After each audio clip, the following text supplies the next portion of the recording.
Ça commence souvent par des rencontres avec des individus comme ça qui ont envie d'amener sur la place publique un projet d'art, un désir de travailler sur le long cours comme ça. Ces projets des nouveaux commanditaires, ce sont des projets sur de nombreux mois, quelques années, et qui invitent comme ça à travailler vraiment en profondeur un sujet, une question qui peut être relative à de l'histoire, à de la mémoire, à des questions d'environnement, à des questions de collectif, de société. Et donc ces questions qui sont assez importantes à notre époque, un petit groupe va la faire émerger comme ça, va vouloir s'investir pour au final qu'il y ait une œuvre qui soit créée. Moi j'interviens en tant que, donc on appelle ça médiateur, mais c'est d'accompagner le projet depuis la petite question initiale, la travailler, élaborer un cahier des charges, trouver un artiste et mettre l'artiste en relation avec le groupe des commanditaires. Et ensuite travailler la question de l'œuvre, de la production.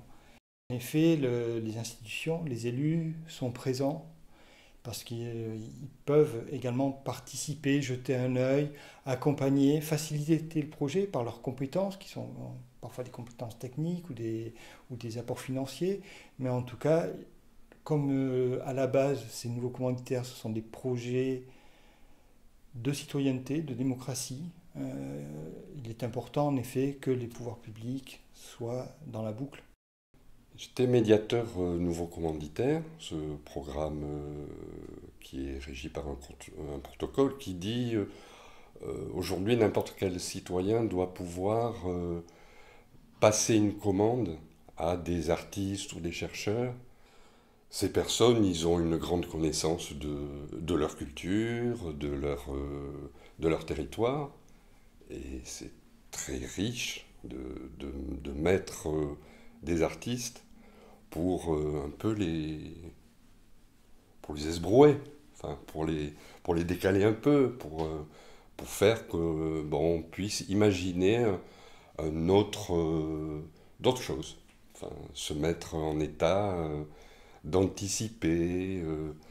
Surtout à cette époque bien chaotique où on va être obligé de s'adapter à des transformations multiples, enfin, économiques, climatiques.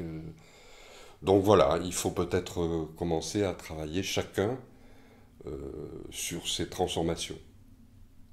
Ah mais c'est rien du tout ça. Non, c'est rien. Garde le morceau vert. La verdure. Ah, c'est moi qui dois enlever tout ça ou quoi? Vendredi, le médiateur qu'est la maison et François Lousteau a franchi une étape très émouvante dans le processus nouveau commanditaire de ces commandes. Le groupe qui est à la Bastille de Clérance, qui a travaillé depuis bien 2 bonnes années avec François pour élaborer un peu cette commande, pour la rendre entendable par un artiste qui est venu. Et vendredi dernier, l'artiste a présenté ce qu'il pensait être le mieux pour cette commande et pour cette chapelle.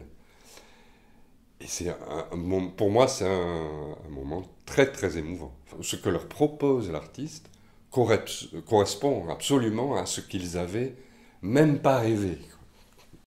Je le dis en toute simplicité, ce projet, c'est un projet qui est un petit peu compliqué parce qu'on est un tout petit groupe à vouloir faire avancer le fait que cette chapelle, qui avait été complètement rénovée à un moment donné par rapport à l'histoire du village, est en train de s'abîmer, de noircir, elle n'a plus de caractère vraiment particulier.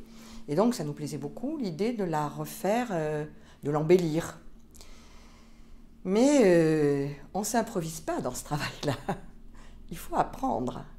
Et apprendre beaucoup de choses, en particulier la relation avec les gens du village, la relation avec l'artiste, la relation avec le lieu, parce que ce lieu, on le connaît, mais on ne le connaît pas. Et quand on est venu avec toute l'équipe, dont l'artiste, la personne de la mairie qui s'occupe du côté technique, le maire, la personne qui était venue voir pour savoir où était l'eau, de la source. On a tout d'un coup vu cette chapelle en plusieurs dimensions. C'est un lieu qui prenait un sens historique, parce qu'il a une histoire, qui prenait un sens tellurique, parce que ça nous remettait en contact avec la source, qui a une fonction, et puis avec son devenir, avec le fait qu'on confie à quelqu'un qui accepte de découvrir l'histoire du lieu, on lui confie tout ce qu'on a porté, nous, par rapport à cet endroit-là, et lui, par une espèce de magie créatrice, il en fait quelque chose. Et je trouve que c'est assez beau ce qu'il nous propose dans un premier temps. C'est pas ce que ça sera tout à fait à la fin, on verra bien. Mais dans un premier temps, la première image qu'on a vue arriver, elle nous a tous un peu émerveillés parce qu'elle met le lieu pas spécialement, particulièrement en valeur.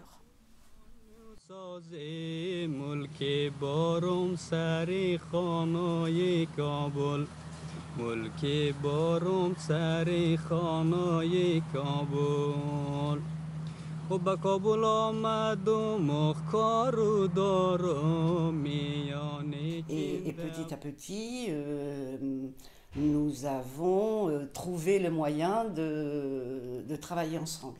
Et la première fois, c'était un projet fait avec Aterbea et un groupe de jeunes migrants. Et à partir de là, on a entamé un projet avec toi qui se raccrochait à l'exposition que la maison faisait à l'église de Tarnos, topographique.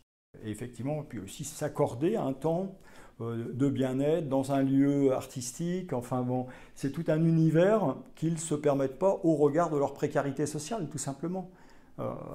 Aller vers la culture, peut-être à un moment on en aurait besoin, quand les gens sont encalaminés, je dirais, dans leur situation sociale, leurs problématiques d'asile, etc. Ils ne s'autorisent pas ce plaisir-là. C'est un luxe qui est impensable, c'est de l'ordre de l'impensable.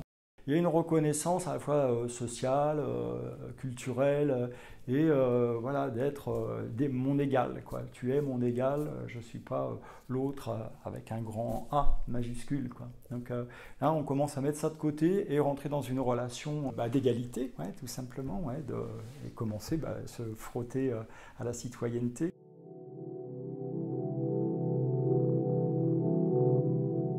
Suite à ça, quand nous avons entamé un projet avec l'EHPAD du Prissé et un groupe de résidents, de personnes âgées atteintes de problèmes cognitifs, avec aussi l'appui d'une artiste, Julie Navarro, c'est vrai qu'immédiatement, j'ai pensé à la maison. On peut faire un atelier avec les personnes, mais si on donne en même temps un objectif d'exposition possible à l'extérieur, c'est-à-dire à l'extérieur de l'établissement, ça donne une portée tout autre projet. Et ça valorise encore plus, entre autres là, les résidents de l'EHPAD. Et l'artiste, par ses compétences techniques, va, du coup, lui sait que ça peut aller plus loin.